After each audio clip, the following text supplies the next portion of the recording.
Oh wow, it actually popped. Oh, I forgot I left it. I left it open. Oops. I didn't expect it to be that easy.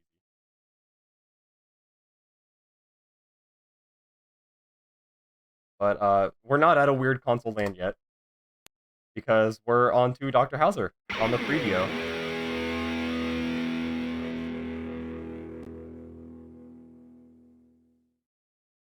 Yeah, Goofy Golf definitely has some extreme optimizations that are just like, I don't even know. Tivolt is so incredibly good at the game. We're gonna skip that. We're just gonna get into Dr. Hauser. Except I forgot.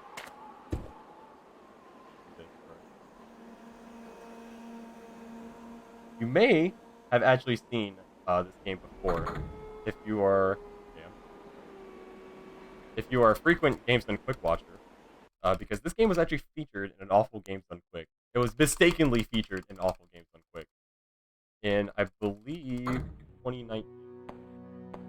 Oh, by the way, if you enjoyed the juicy, fresh 60 FPS of that last game, well, I have bad news for you. This is about the highest the frame rate will ever get in this game. Guys, you got an important skip right there. If you go fast enough, you skip a text box. It doesn't actually save any time, but it makes you look really cool. As cool as running Dr. Hauser in general makes you look.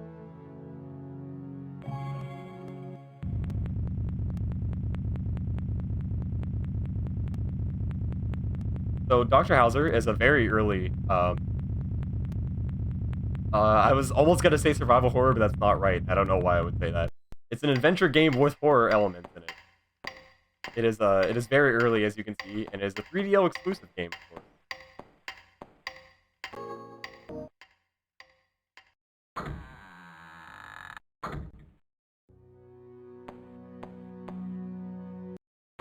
But this is another game that you would think looking at it is, like, it looks more fun than it actually... Well, no, that's not right. It is a fun game. It is a very good game, too. I mean, obviously, oh, haha, it runs at the bad frame rate and it has the funny looking stuff, but I mean, it's the 3DO. It couldn't really handle that much.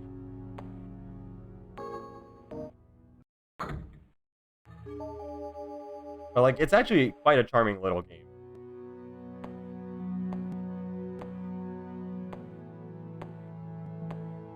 I'd also like to give a special thanks to Arcane Aria, as you can see if you saw the very beginning of when I had loaded up the game, who lovingly translated this game into English. And also, more importantly, inserted custom music, because this game's music is still under copyright, and you will get DMCA'd from Twitch for playing it. Also, I'm forgetting to actually hit my split. I always have my splits open during marathon. I think people would think it's weird. But, like, I just want to know in case I get any new gold splits. They're always exciting.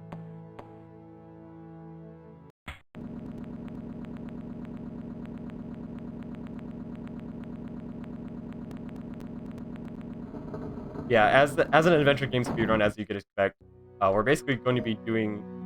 It buffered it twice. We're basically going to be doing the absolute minimum to get to the end of the game. There's no, like, actual glitches or anything in this game, or major skips. There's just going to be some clever routing choices, and some clever movement optimization.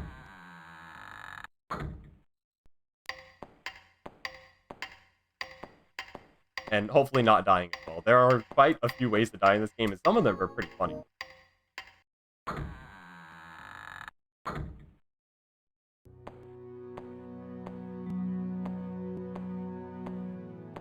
Here's a very difficult part of the run.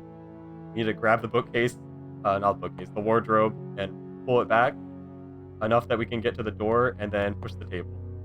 And there's so many different ways to optimize this. In fact, this isn't going to be good. We're not going to be able to open the door like this.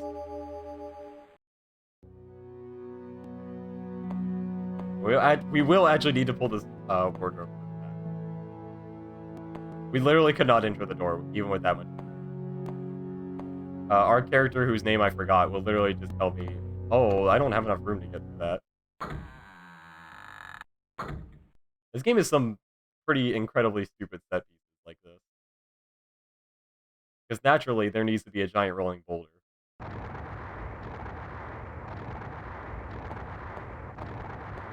but we're not gonna die.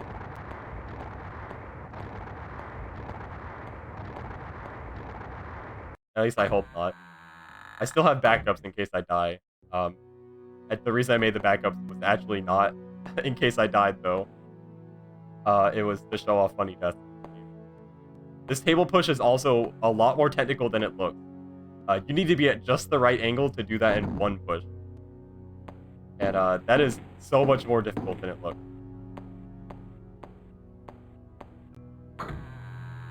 By the way, open this from the side. If you open it from the front, you die. The axe literally pops out and chops your head off. Which doesn't even make physical sense. By the way, don't fall off here.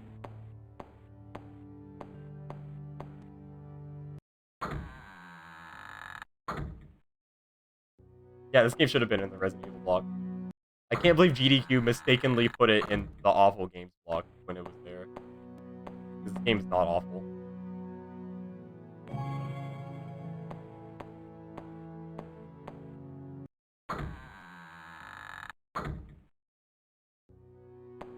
Okay, we're keeping kind of bad luck with that. I'm not entirely certain how it works, but sometimes it'll accidentally buffer you, like, trying to pick something up through a door. And I don't know what's happening there. It's like you're pressing the button to open the door, but it's just not... Like, it doesn't work properly. It buffers it for way too long for that. I'm not going to reuse the gag that the GDQ run did. It's an extremely long staircase animation, but you can skip it. Okay, we need to make sure to get 3 items in this room and not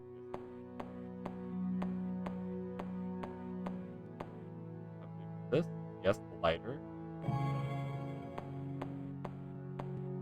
Actually, I think it's 4 items, right? Yeah. The crowbar. No, it's 3 plus the shotgun.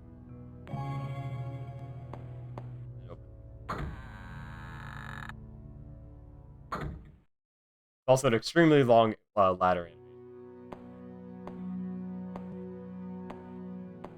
Those are all going to be critical items. We do literally only pick up the most absolute necessary items. Oh yeah, there's Dr. Hauzer. In case you didn't know, this game was about him. You find out all this lore throughout, like, use the crowbar here. This animation is actually not skippable. This is not me memeing and like, oh, haha, look at this animation. You cannot skip this.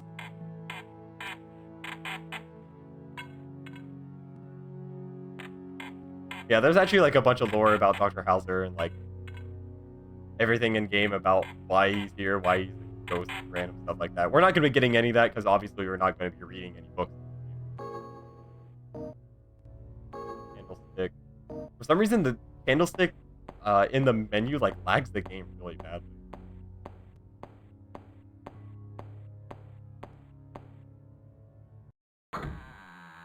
It's going to be probably my favorite set piece in the entire game.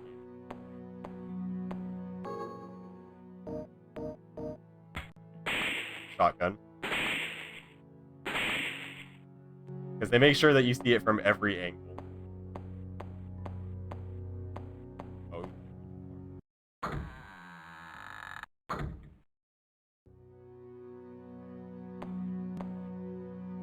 Okay, check the body.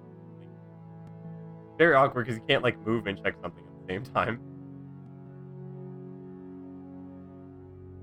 Yes, the body's already dried out. Oh no, what's looking out their life? Well, you're not gonna find out.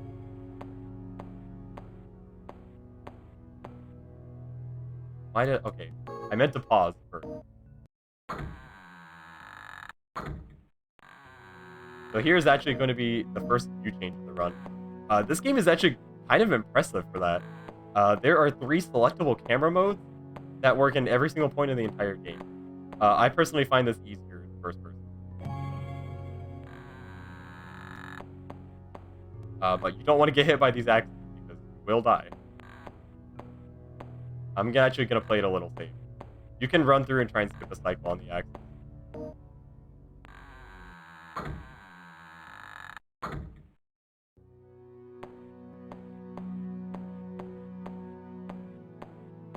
But yeah, we will not be using the other camera angles that much in the game. There is one section where we will be using another camera angle. But I'm pretty sure it's actually an emulator glitch as to why it even works.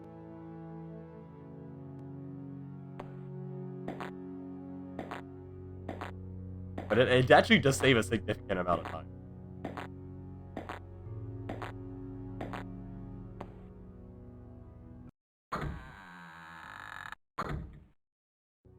But it's actually really impressive to me that this game has 3 selectable camera angles at all times. That's not something that you commonly see.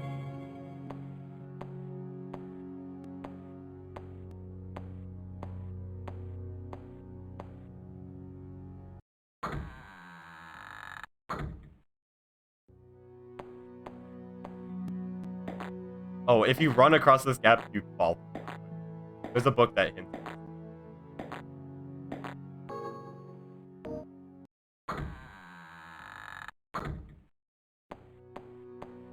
It's going to be necessary to enter this room, because otherwise it's fine.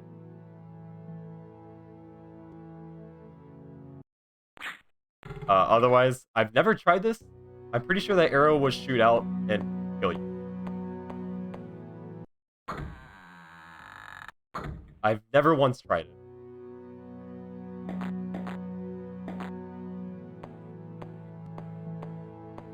Yeah, basically, every single thing that we do this run is just the absolute bare minimum to get through the game and not die. But we're actually almost to the very end. There's going to be a significant amount of cutscenes. And a very cool cutscene that we're sadly going to have to skip. But hey, remember that axe that we picked up?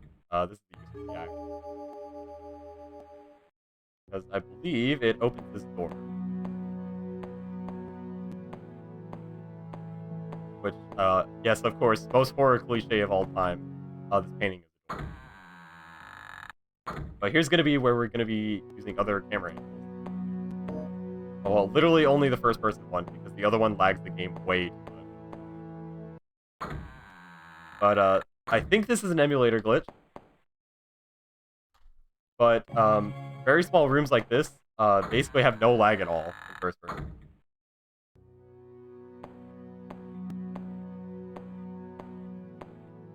And picking up another very important item. Photo of the wife. This might be slightly faster normally anyway, because the other like camera angles do have different lag. The top down is always the most laggy. But here's the real reason why we go into first person. Is I kind of just found this accidentally while playing the game. Again, I'm pretty sure it's an emulator glitch, but it works. So emulator and console are split categories anyway, and all the emulators that people run on are like crazy inaccurate. This is I'm running this on LibRetro 40, or well, LibRetro Opera, which is the new name of it, which is the most console accurate that I could find. But here's the real reason why we do this: that this place doesn't lag at all, except in like this one.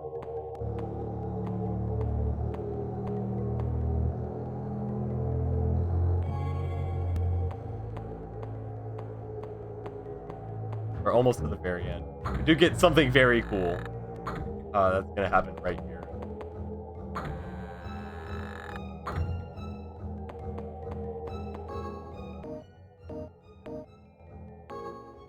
Okay, not close enough. Okay, that's kind of a big problem. By the way, if you stay in this room, you die. So don't do that.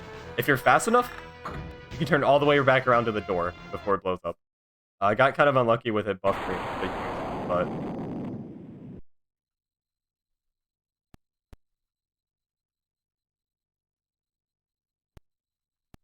that just means after this cutscene, you can just mash A to enter the door.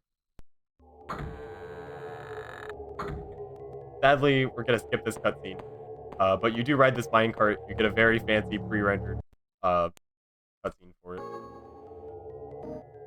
Okay, I did not mean to do that. Sadly, losing a significant amount of time to accidentally buffering menus like that. The buffer time in this game is just so ridiculous. You can literally buffer across that entire falling cutscene where you saw like I fell in the huge getting up animation, you can buffer a button press from before that cutscene starts. Like, from when you go on top of the fireplace, all the way down there. Yeah, by the way, here's giant lore dump and giant story dump about Dr. Hauser. This is gonna be like a minute of cutscene into like a scripted quote-unquote boss fight. But this is actually going to be right about where time ends. Time ends when the game loads the final cutscene. But if this game looks interesting to people, I actually highly recommend that you play it. It's quite a good game. I very much enjoyed it when I played it. It's not very long at all. It's like an hour at most. Unless you just die a bunch. And that's with getting like everything, reading everything in the game. You get to learn all the lore. It is a very neat little game. If you haven't played anything on the 3DO, well, now you have an excuse. And it doesn't have to be Gex now. I'm actually going to buffer the start menu after. And a right press. Yeah, see, I'm gonna literally buffer a button through 30 seconds of cutscene.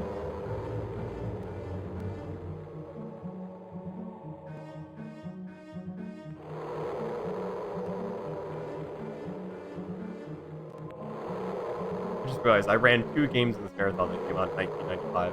This is also... Well, no, this is a 94 release, actually. It's a very early 3DO.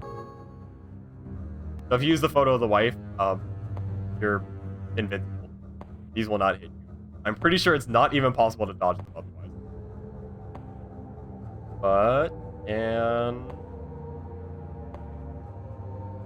Time. That was Dr. Hauser. If you try and run, you'll put away the photo.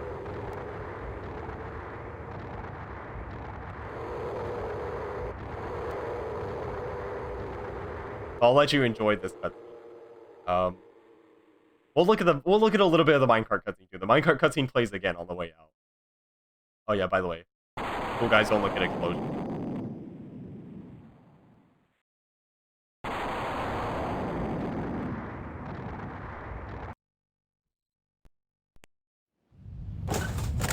Yeah, we'll look at a little bit of the minecart cutscene because it has to be seen to be believed. Yeah, that was actually an amazing run of Dr. Hauser, by the way. Technically, from what my timer says, that was a PB by 5 seconds. I don't know if something went wrong or something. Because it didn't feel that good at points. But apparently I saved a bunch of time. I did get the fast table pushed in the kitchen, which is definitely important. I'm pretty sure I missed that. That is very difficult and does take quite a bit of time. And a bunch of other things went pretty well. Okay, that's enough. Oh, it won't let me skip it now. Yeah, technically, I guess that was a PB.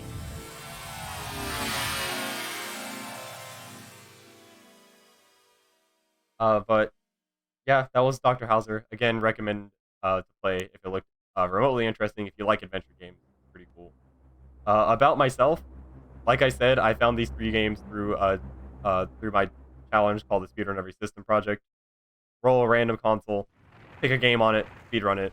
My only 2 rules for being a console on the list is it emulatable and does it have video games on it? Which you would be surprised how high of a requirement that is for some of them. Cutscene is so loud for no reason. But yeah, the project is still going on. It kind of slowed down past bit because, again, I was sick with COVID and recovering from it. But right now I'm doing the Nintendo 64 and I'm playing Hybrid Heaven. And I'm learning how to speedrun Hybrid Heaven.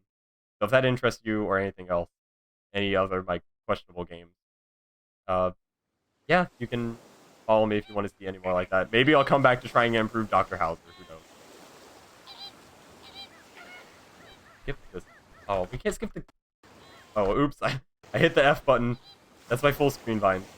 But yeah, that's going to be it for me. That's all I have. But thank you all for watching. This was a great marathon. All the runs in this marathon have been really great. Continue to have fun in the rest of the marathon. Also, shout out to Diesel.